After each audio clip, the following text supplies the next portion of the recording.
The following is for entertainment purposes only. We are not financial advisors. We are not responsible for any losses, only the profits. Can you believe it? SPACs had a red day. Oh, it's been like a month. We had a red day. What are we going to do? Nothing, man. It's all good. It's all good, everybody. Don't beat yourself up. Don't beat yourself up. It wasn't that bad. Come on, it really wasn't. Unless you're all into these super, super high warrants that you just bought. Hope you didn't. Hope you're buying these commons. I don't know. Y'all still fine? Did you lose money? Did everyone just sell out everything? Let me know. You just diamond hand it? You think we got time? I think we still got time. I don't see this freight train getting stopped. Anytime soon, at least. Don't take my word for it. Take Mr. Goldman. Mr. Goldman Sachs himself. He says the SPAC boom will continue and found a way to spot ones that may outperform. One of my friends is actually just telling me that he tracked post-merger SPACs, and he said the one thing he could find in common with the ones that seem to do okay or better was Daddy Goldman was in the background, the one running it. That's kind of interesting. He said it could be attributed to the fact that Goldman just has a good eye. He knows which businesses are good and which the public like. I don't know if that's true. I think he's just too fundamental. I mean, like the airlines, like that's been a big investment in his. Flying J isn't like a cool kid thing at all. But he's big on that. I don't see that. I think there's a little bit more to the picture. I should dive into it more, and I will. Does anyone have any other ideas? My thesis right away with the tinfoil hat is he's loading with it. Right? He can take fund money, distribute it, and then have others buy the stocks and keep them afloat. You don't think that happens? Come on. The historic SPAC boom in 2020 is more than just a fad, he says. We expect a high level of SPAC activity will continue into 2021. David Kossin, Goldman's head of chief U.S. equity strategy, said in a note, increased retail trading activity has also boosted interest in early stage SPAC targets. I agree. SPACs have low opportunity costs for investors when policy rates are near zero. What are they saying? Not too much, other than they think they're forecasting it. However they're forecasting that, we got at least the beginning of 2021. They also, remember, they have their own SPAC. You think they ain't cherry picking? They're still front running SPACs. They're still supplying the bank, the confusing stuff. I think they're cherry picking, which is good. I hope they get something that's kind of cool though, right? And not just fundamentally sound. Because fundamentally sound doesn't necessarily mean stuff's going up, right? We're going to take a look at a couple tickers, and we're also going to talk about DMYD. I've had a write-up that I've been meaning to get out for a couple days from a big friend of mine. He's huge. Great guy. His name is Barmelo Anthony. Fantastic dude. Regardless, we'll get to that second. First of all, I was asked, is Highland coming back to life anytime soon? Boy, you take a look at that chart. I think we got another TIE fighter. What do you think? TIE fighter? This thing just kept going, dude. Can you imagine? You realize how insane this is? This stock was $58, and now it's at $15.75, and nothing catastrophic has happened. This was all volume-based pumpy dump, is what this is, which is just crazy. What a market we're in. It's not like something insane happened where like all the employees got hurt or injured or they did something real bad or nothing. The CEO is fine, you know. He needs to hire marketing though. He needs to hire more salesmen. That's what I think. My answer to this guy was, if GP, Green Power Bus, can do it, Highland can do it.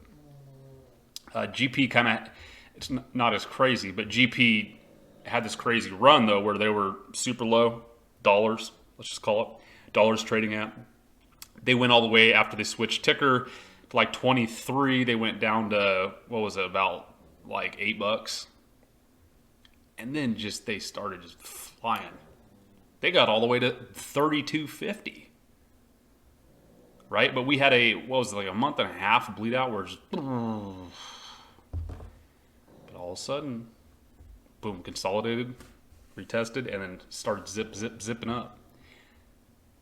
I personally think, Highland's probably got a better, bigger future. I think probably more people know about Highland than the other one. I just feel like if GP can do it, they can do it. I'm not saying JP's a bad stock or company or anything. I don't know. I think it's one we could compare it to. That's going to be the closest, at least. I can still see, though, big companies are still going to be needing to squinch pennies and how they do that. Cutting costs. How do you cut costs? Cutting fuel, if you can cut fuel. Come on. Not as many stop breaks. Now we're going to get into DMYD. Genius Sports currently has contracts with the NCAA, the PGA, NASCAR. Y'all like NASCAR? FIBA. What's FIBA? F-I-B-A. EPL. Bundesliga. Does anyone know what that is? Bundesliga. And the National Basketball Association, the NBA. Huge. The NCAA, monster, among other leagues, to be their sole or primary data provider. They've got good stuff. I'm going to go through some bullet points, which are just awesome. Locked in for multi-year contracts. These aren't things where it's like, oh, yeah, we'll use you on the next game. Okay, well, we'll let you know by a click. This is like, dude, they're in like 1 or 2 year contracts at a time. What does that mean? That locks in profits for that long. 220 customers, including DraftKings.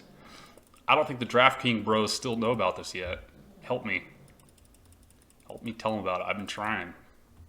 If we got 10% of DraftKings homies in here, I think we get a boosty boost. FanDuel. How about that? William Hill.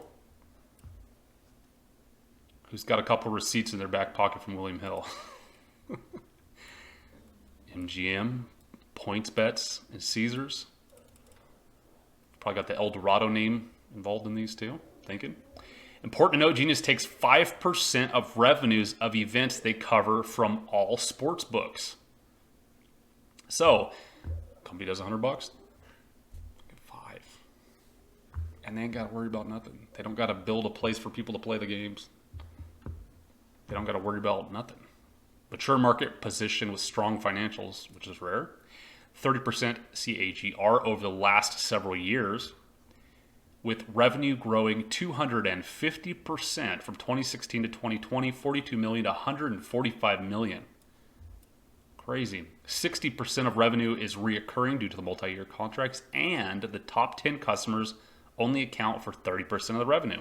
So this is the good thing here. They're not relying just on like 1 or 2 companies or 1 or 2 sports that are only using, they're full rounded. So even if they end up losing 1 or 2, it'll affect it, but it's not going to bankrupt them. That's important. Thus lowering flight risk of any particular customer. Already EBITDA positive with 10% margins this year. Anticipating 68 million in adjusted EBITDA, adjusted to ignore stock-based compensation, a non-cash expense, with 29% margins in 2 years. Successfully re-signed their contract with the National Basketball Association.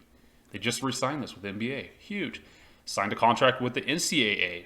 I think this might even be bigger. Isn't NCAA like more profitable or something than NBA? I feel like it is. To create a new software. So they created a new software for the NCAA called Live Stats. Pretty sweet. Check it out. Solution. 2018, NCAA formed a long-term new partnership with Genius to build and implement the new system. LiveStats has enabled schools and conferences across all divisions of college sports to capture and distribute live game statistics, powering their websites, apps, coaching applications, and more. So they're getting data real time. Like when the dudes are running around, they're getting exact how many feet away they were, the average feet per game, how fast they're running. I mean, are dudes staying in their positions? They can just sit there and watch it. It's pretty crazy to me. You know that all the coaches have special apps and everything that will tell them, oh, make this person step 6 inches to the right and he's going to be more calibrated to get a rebound if he's 6 inches to the left or something. I don't know. Those little things matter. It's all about getting on base, right? It's all about getting on base, at least for baseball. The result, NCAA live stream, is transforming the data landscape across college sports, already rolled out across basketball and football college. volleyball, ice hockey, and soccer. NCAA Live Stats powers one of the most advanced data ecosystems in the world of sports. They just got another one too. I can't remember what. I think it's like sand soccer or something like that. Something kind of crazy. Sand volleyball. I don't know, something like that. But they're still getting more contracts. They've got a lot of press releases. They're still hitting 50,000 matches powered by the NCAA Live Stats. It's a lot so far. 85% plus Division I basketball uses them. That is huge penetration. They don't have 16% or 1% or 7%. 85% college basketball. FIBA, there's the FIBA again. PGA Tour. Come on, man. AFC. I don't even know what that means. American football, something like Asian football, across Asian football. Okay, fantastic. Got more information here. The bettors placed $4.8 billion in March Madness this last year. March Madness is just like exhibition, more games for the college basketball players to play. On the tournament in 2019, last year, who has a monopoly on the NCAA data? Genius. Who gets 5% share from all sports books for the NCAA? Genius. Genius. With the number of states with legalized betting double from 2018 to 2020, we could see upwards of a $10 billion spent in March Madness this coming year. If they're allowed to play. Right? We're hoping so. Hoping everything's good by then. That's huge. You know, and that's the other things with these gambling plays is there's still only tiny little percents of the market. Right? So DraftKings is not legal everywhere. I don't know what percent is legal. Maybe I'm going to guess like 15% of the United States. What if it gets to 25%? Everybody's money starts stacking. Along with March Madness, secular tailwinds from sports betting suggest high upside for them, moving them forward. 46 out of 50 states have either passed or presented legislation to legalize sports betting. Got a lot more information here. If you want to keep reading it, just come down to my site. At the end, he comes in and says, I personally am long $166,000 in DMYD stock. And I have no intention of selling anytime soon. Always do your own due diligence, but I hope this helped y'all. Thank you, brother. Thank you, man. Appreciate it. This is good info. You know, it's a good rundown. We've done a couple videos on here, but I think it was good to go over a couple of the new numbers that were coming out and the new contracts that they got with the NCAA. I don't know, but y'all got time to look at some more tickers, maybe some more stocks. I got to bring it up, dude. Mara. This is the Bitcoin play. If you haven't seen that video, how to buy Bitcoin without buying Bitcoin. Dude, this is just crazy. Why is it crazy? Mara over here. Mara is moving me off here for a second. You can see 27.62% up today. Just today. Riot below it here. 11.38% up just today. How does the graph look? How does the chart look? Look at this. If you were to keep zoomed in here, let's say 1 month, and I tell y'all to do this because I still get caught doing this to myself all the time. I will be super zoomed in, right? And I'll be like, oh my gosh, this has already gone from $8 to $10. That's up like 20-something percent. It's probably already had its heyday. Once you start zooming out a little bit. Like, oh wow, it already actually went from $3.44. Last month, it was at $3.45, and now it's all the way up there. I ain't touching this. That's what you might think. But zoom out to 5 years. Remember, look at where this was when Bitcoin was below where it is now. Bitcoin is higher than it was here. This was all the way to $46. We're only here.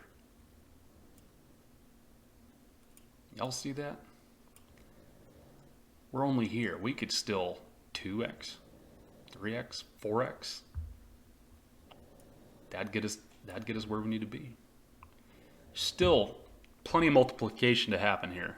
That's Riot. Mara, it's about the same. All right. Riot might have a little farther to go.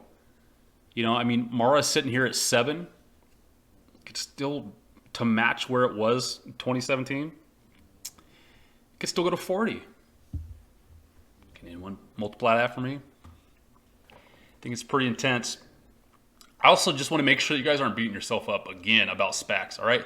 Don't think you're just in the wrong place, yada, yada. Dude, it just is what it is. If you haven't done SPACs in a long time or ever, you're just getting into them, they just have days like this where every single one, and see this orange color here, I have them all color coordinated. They are all SPACs. See this? All red, man. Everything's red.